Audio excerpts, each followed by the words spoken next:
नमस्कार, NokingNews.com में आपका स्वागत है। मैं हूं गिरिजेश वशिष्ठ। चौथी लहर आने वाली है ये कहा जा रहा है। चौथी लहर जैसे तीसरी अभी ओमिक्रॉन वाली आई थी, और ये भी कहा जा रहा है कि ये लहर जो है वो जून में आ जाएगी। अब वो कैसे आएगी लहर, क्या आएगी, इसका आधार क्या है, इसका गणित क्या है। मैं भी कह दूं पाँचवीं आने वाली है तो क्या आप सही मानेंगे?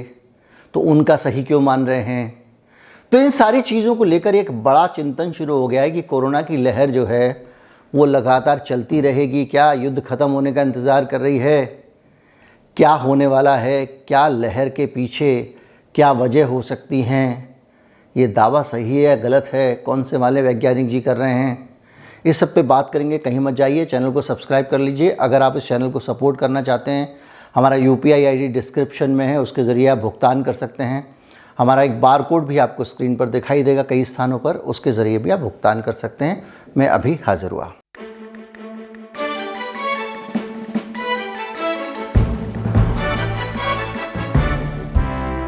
कोरोना की जब से लहर आई है, हर लहर के आने से पहले बड़ी तगड़ी वाली भविष्यवाणियाँ होती हैं।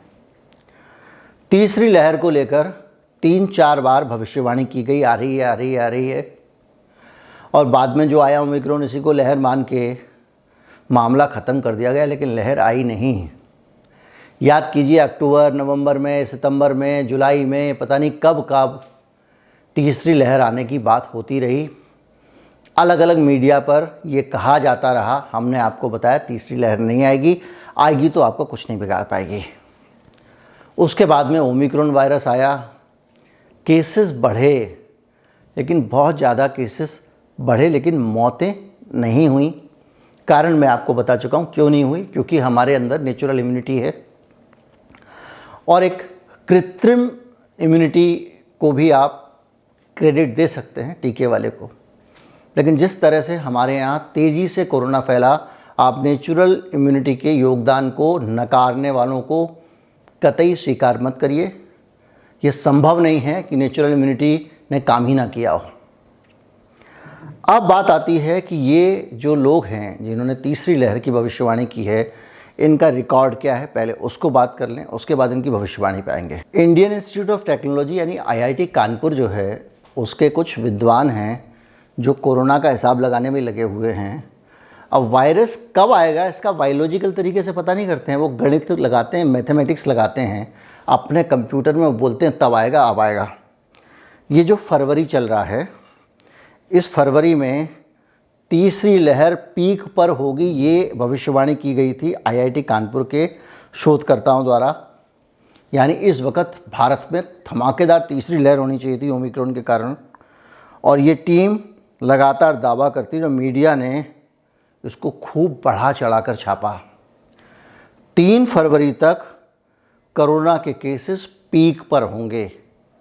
3 फरवरी मतलब 3 फरवरी आपके सामने अभी निकल के गई है, और आपने देखा होगा कि कोई पीक सीक नहीं था। 3 फरवरी को कोरोना पूरी तरह से घुस चुका था।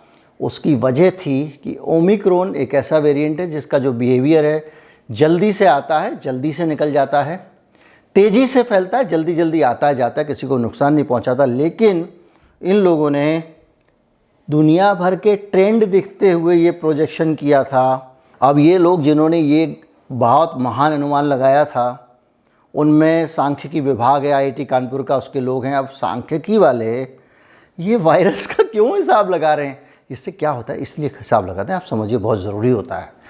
क्या है कि आप सांख्यिकी वाले हो, आप सांख्यिकी का काम करते रहोगे, आपको कौन पूछेगा।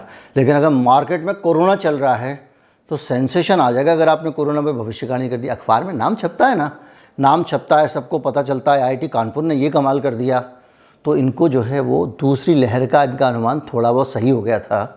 तो तब से इनको लत लग गई है। ये हर लहर में भविष्यवाणी कर देते हैं, और इन्होंने पता नहीं कहाँ कहाँ के ट्रेनिंग डाटाबेस को चुना। America, UK, Germany, France, south Africa, रूस, इजराइल, स्पेन, जाम्बिया, जिम्बाब्वे, सबको चुनने के बाद आप सोचिए कितना गहन रिसर्च किया होगा, ये आपको लगेगा। और कहा कि इन सब देशों की तरह पैटर्न भारत का भी है, इसलिए तीसरी लहर तो पक्का आ जाएगी 3 फरवरी तक।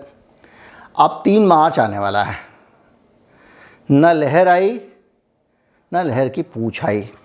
अब ये वैज्ञानिक जब जिन्होंने तीसरी लहर की बात की थी, आपको नहीं लगता कि इनका फ़र्ज बनता है कि अब भविष्यवाणी करने से पहले थोड़ी नाक पे शर्म, या फिर अखबार में छपास का रोक, फिर छपवाना है, फिर नाम करना है, फिर ढोल पीटना, भविष्यवाणी भविष्यवाणी, फिर लोगों को डराना है।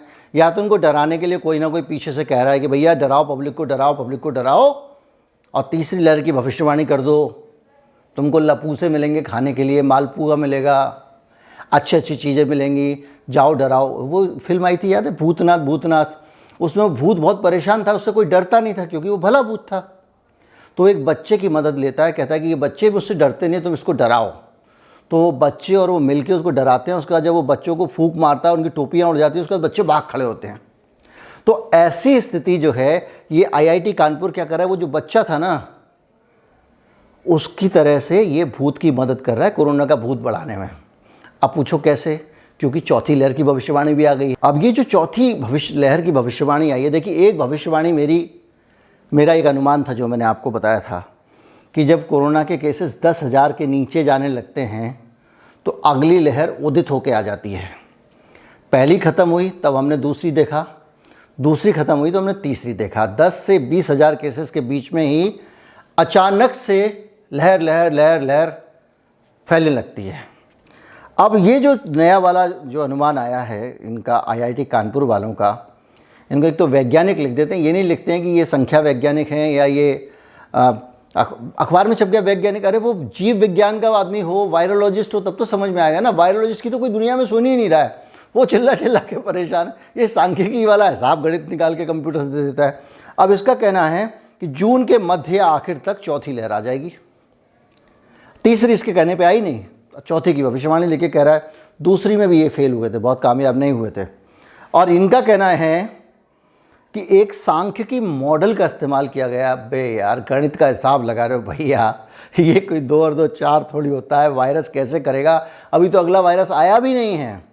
और इनका कहना है कि जो डेटा निकल कर सामने आ रहा है वो इशारा कर रहा है कि शुरुआती डेटा की उपलब्ध तारीख से 936 दिनों के बाद ये दोबारा आएगा। मतलब इसके कंप्यूटर ने बोला भाई पिछली बार 936 दिन के बाद आई थी, इस बार भी 936 दिन के बाद लहर आएगी।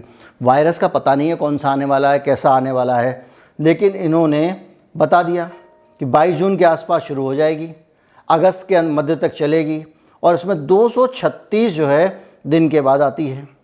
अब बताइए ये कौन सा तरीका है? और वो ये भी कह रहे हैं कि ये इस पर निर्भर करेगा कि जो अगला वेरिएंट आता है वो कितना संक्रामक है, और इस पर भी निर्भर करेगा कि वो अगला वेरिएंट जो है वो कितना सीरियस है। मतलब अगले वेरिएंट पे निर्भर करेगा। अगले वेरिएंट पता नहीं है कब आएगा, आया कि नहीं आया, लेकिन तीसरी लहर की डेट दे रहे हैं और ये कह रहे हैं कि इस पर डिपेंड करेगा कि वायरस कैसा होता है। मैं भी बोल देता हूँ मंगलवार हनुमान जयंती 14 दिसंबर लहर आ जाएगी साहब। ये इस पर डिपेंड करेगा कि वायरस जो है वो वायरस मार्केट में आता है वो कैसा वायरस है, वो फैलता भी है कि नहीं फैलता है। अब मैं कह दूँ कि जो है वो कुछ तीसरी मोदी लहर आ जाएगी, अब इस पर डिपेंड करेगा कि उस वक्त फैलता कि नहीं फैलता। ये कोई बात हुई? ये तो बिल्कुल अजीब तरह का कैलकुलेशन है। और इस तरह के जो है, और इसमें बड़े बड़े नाम डाल देते हैं। सिएटल के Fred Hutchinson Cancer Research Center के वायरोलॉजिस्ट की इन्होंने मदद की है, और वो कह रहे हैं कि अभी ऐसा नहीं है, ओमिक्रॉन बढ़ता रहेगा। अच्छा, इस पूरी लहरबाजी के बीच में ना, टेंशन देने के बीच में, डराने के बीच में एक बात सोचिए भाई, जब दूसरी लहर आई सारे वैज्ञानिकों ने कहा ना, यही वायरोलॉजिस्टों ने कहा, सबने कहा कि ये इतना ज़्यादा फैला है डेल्टा कि सब लोग इम्यून हो गए, किसी का कुछ नहीं बिगड़ने वाला है। अब डेल्टा के बाद में अगर उसको नेचुरल टीका समझे तो ओमिक्रॉन क्या है? एक बूस्टर डोज है जो फिर से आया और एंटीबॉडीज़ दे के चला गया। तो अब जो है ओमिक्रॉन जब हमको इम्यून करके गया है, हमारे अंदर एंटीबॉडीज़ पैदा कर गया है, WHO का वो हिसाब आप छोड़ भी दो कि चलो इतने दिन बाद, अगर 3 महीने बाद अगर उसके बाद में आप टीका भी लगवाए तो आपको टीका नहीं माना जाएगा, क्योंकि वो एंटीबॉडीज़ ख़त्म हो जाती हैं। पता नहीं मेमोरी टी सेल पे WHO की इतने रिजर्वेशंस क्यों हैं, अभी तक कुछ फाइंडिंग्स आ जानी चाहिए थी। खैर जो भी है, अब आप बताइए कि इस पूरे के पूरे क्रम के बीच में जब इतनी नेचुरल इम्यूनिटी आ चुकी है, जब बूस्टर भी लग चुका है ओमिक्रॉन का, तो कहाँ से आएगी लहर भैया? अब तो आप ज़बरदस्ती कोरोना आ गया तो आ जाने दो यार। जब कोरोना नया आया था तो दुनिया घबराई हुई थी, क्योंकि कोरोना मनुष्य के लिए एक अपरिचित वायरस था, ये वाला कोविड-19 वाला जो वायरस था, और इसके कारण जो है हम इसको पहचान नहीं पाते थे। हमारा शरीर ये हमला करता था, लड़ नहीं पाता था। अब तो हमारा शरीर का 10-10 बार इंट्रोडक्शन हो गया, ऐसे 2-2 4-4 कोरोना से मिल चुका है। फिर ये चौथी लहर भैया, इनका नाम अखबार में छपता रहे। मैंने एक भी वैज्ञानिक का नाम इसीलिए नहीं बताया कि बेटा तू नाम छापने के लिए ये सब करता है ना, तो अब ले ले। अब जो भी है सरल तरीके से आपको समझा दिया चौथी लहर का रायता क्या है। कल से लोग कमेंट में पूछ रहे थे, कुछ लोगों ने बाद में व्हाट्सएप पे भी पूछा कि साहब चौथी लहर का क्या सीन है, अखबारों में छप रहा है। तो आपको बता दिया है कि चौथी लहर कुछ नहीं आने वाली है, कोई लहरें वहरें नहीं आने वाली हैं। और लहरें आएंगी तो ठीक वैसे आएंगी जैसे बाल्टी में लहर आती है।